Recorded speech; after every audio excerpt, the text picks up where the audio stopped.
All right, first up, he's the master of the dance floor, known for his electrifying beats and unforgettable anthems. But before we chat with the one and only Basshunter, as his mother christened him, Jonas Alberg. Let's take a moment to revisit some of his biggest hits.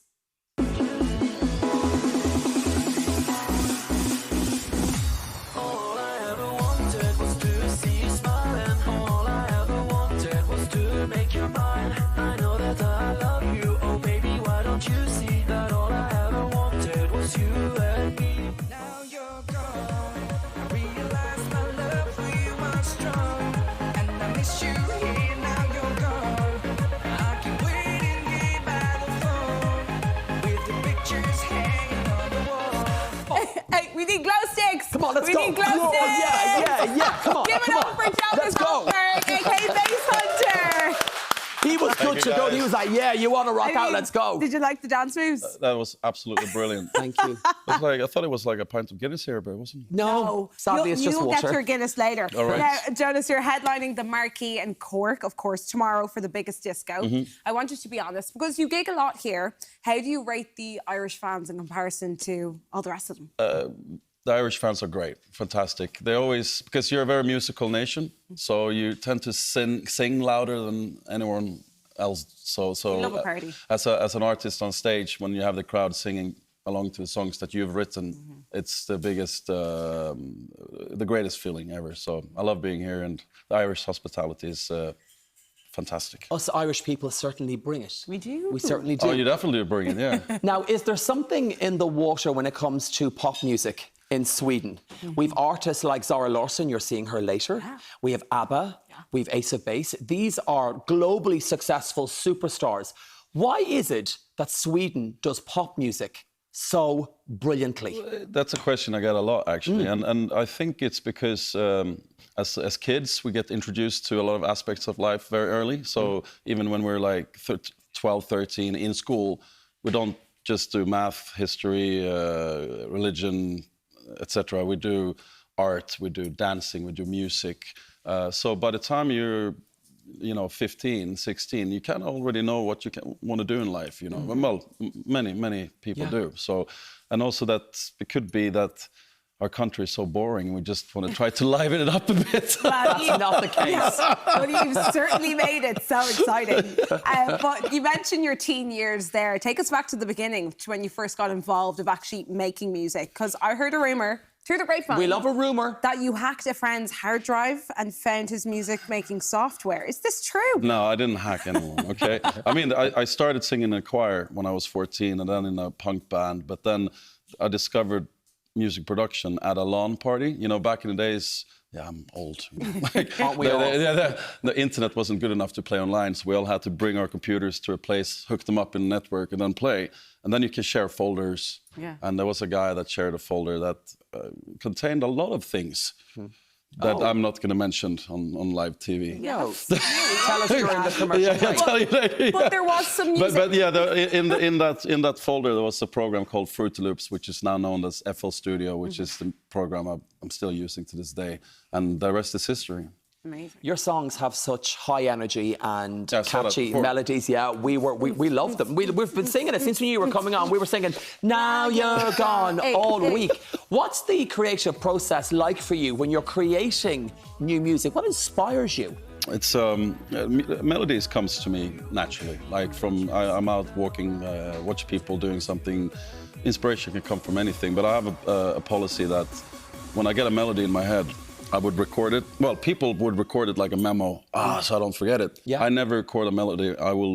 If it's a good melody, I will remember it tomorrow, and the next day, and the next day, and the next day. So in 10 days' time, if I still have that melody in my head, I know it's a good melody, and then I go to work. Okay. Yeah. So because I suppose you get so many, so that's how you filter out the good ones?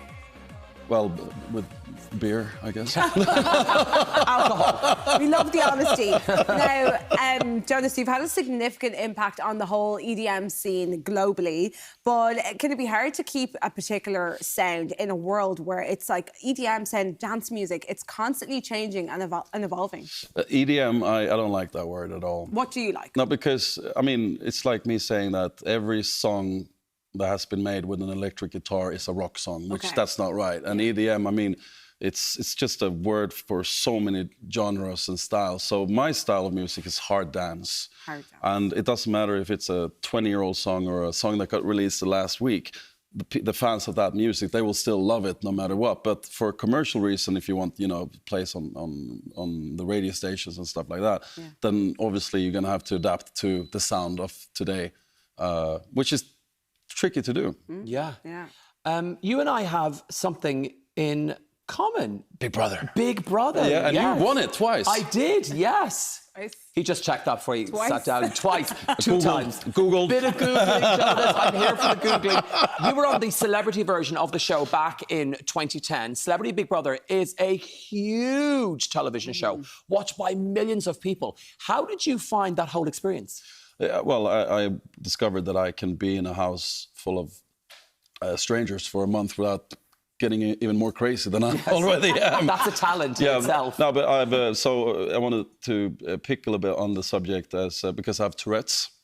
I was a little bit worried how my Tourette's is going to be able to handle a situation like that because, you know, a room full of strangers with, you know, 150 microphones and 58 cameras, and you have Tourette's, that's kind of like not a fun place to be, you know. But no, I'm lucky enough to have learned to control it, and it worked fine, and I really enjoyed the experience. What about you? Did you enjoy it? When I did it the first time, I was very young. I was 22 years old. You're still young. Yeah, and then when I did it again, I'm like, hey, come on. Yeah, okay. I think what's so good about Big Brother is you actually forget you're there. You forget there are cameras, and you're forgetting that people actually watch the show. Did you have a moment where you were like, you were waiting for someone to do it the first time? Like, farting? Oh, you know, do you know what? Actually, yes. And you always want someone to go to do a poo first before you do. You remember your first fart? In Big Brother. I think it was the third day because we all slept in the same room. Yes, of course. So we were just laying there. Everyone, you know, everyone was gone to bed, and then in the silence, you just hear like. And then it was just like an explosion of like. Once someone goes, everyone's like, it was the New Year's Eve there for a moment. When you first use the bathroom, once you do it the first time, then you go, well, then I'm fine. I've already done it. Okay. So the nerves and embarrassment are silent. Anyway, shall we change the subject? We're getting some inside information. Now, you mentioned there you were in a house full of strangers, and you did well with keeping your sanity as well. What did you learn most about yourself when you left the house? No, I didn't learn much. I don't know. What should I have learned? Should I have learned? Well, I guess I'm good at getting along with people. I'm a people person, and I really. It was like, I mean, it's a social experiment, isn't it? Yeah. In a way. So I guess I passed with flying colors. So. Guess I'm strong. Yes. Well, I don't know.